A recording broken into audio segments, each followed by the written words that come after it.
Here's a little video about how to fix your locks for your keys in an old Toyota. This is out of an old pickup. I bought the truck and the key did not work in the lock. It only worked in the ignition. And I didn't find this out till after I had purchased the truck. So rather than pay a locksmith to do this, I decided to see if I could figure this out on my own. What you see when you pull the lock out, it's not too difficult, but what you see is this piece here fitting over the outside, you know, with this little alignment thing and this little spring-loaded door to keep the junk out. So if you take a very small screwdriver, what I did is I pried up on the edge of this crimped piece. It's this little tin piece is crimped over the edge of this. You know, this is like chrome. It's much harder than the aluminum here, so it protects it. But it's very thin, so you can pry it out, and really, it looks a little damaged on the back, but from the front, you would never know the difference when I crimp this back down.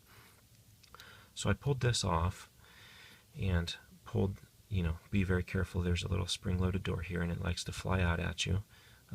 This little alignment keyway, I guess, holds it back, but that also fits under this main shroud, so that will fly off as soon as you get that, so be prepared for that. So these little tumblers here cause an imperfection in the cylinder, so it keeps it from rotating in here. But what I was able to do is I put my key in and I looked at which tumblers were sticking up. So I marked them. I just put a little Sharpie mark on which ones I wanted to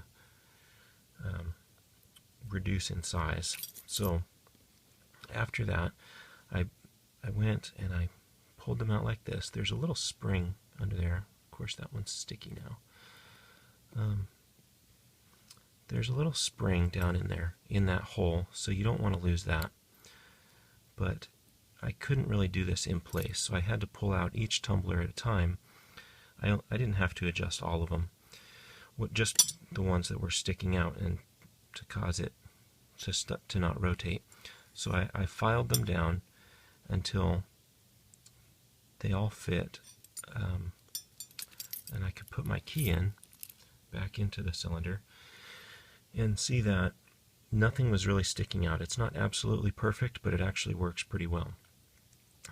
It works better than other keys that I've had that were keyed for that specific cylinder. So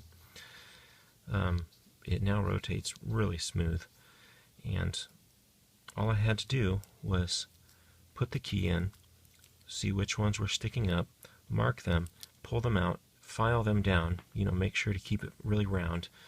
As you're filing, make sure to file the top of that tumbler really round. In fact, I was a little more generous on the edges of each little tumbler, so that in case I didn't have the height correct, it would hopefully slip under that. So keeping it really round. File them, put them back in, careful of those little springs in there, and just go back and check. Put your key in, and if it's flat across the top and the bottom, then you're good. You put it in and it rotates, and that's perfect. You're ready to put the lock back together and reinstall it in the vehicle. Really pretty simple. I don't know how many years this would cover, but this is definitely, I would say, all of the 1980s Toyotas, and probably into the 90s, but I'm sure they got more complicated then. So I hope that helps.